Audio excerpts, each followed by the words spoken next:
now we're moving into the 90s. One of the most known hip-hop albums from the 90s, Dr. Dre's The Chronic, literally considered a classic from 90s hip-hop.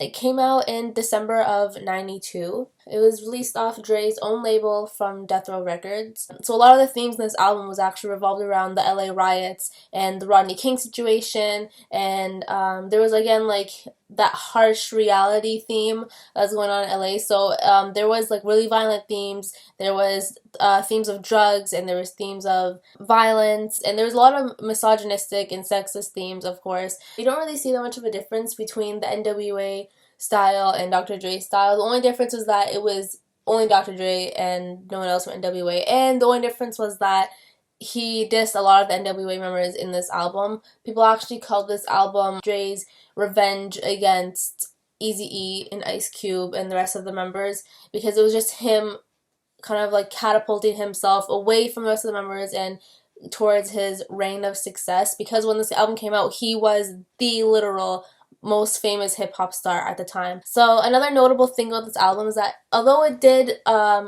stay within the genre of gangster rap and West Coast rap, it created the genre for G-Funk.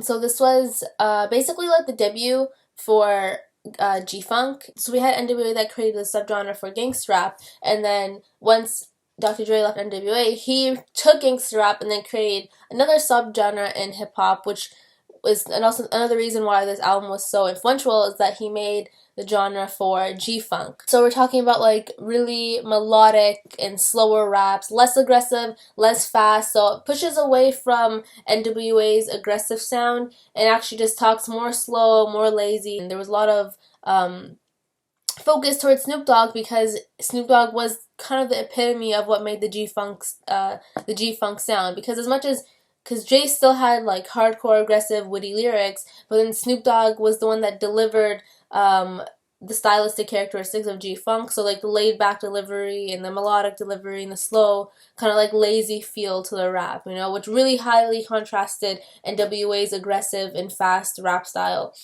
So it was a new style of hip hop again at that time. Like we see a lot of emergence of different styles in hip hop within this short period of time from like the late 80s to the early 90s. Actually, the album cover itself is an homage to zigzag rolling papers, which is used for rolling up marijuana. And of course, like if you're gonna listen to a West Coast album, you're going to see themes of marijuana and weed and drugs, especially if you're going to have Snoop Dogg on the album.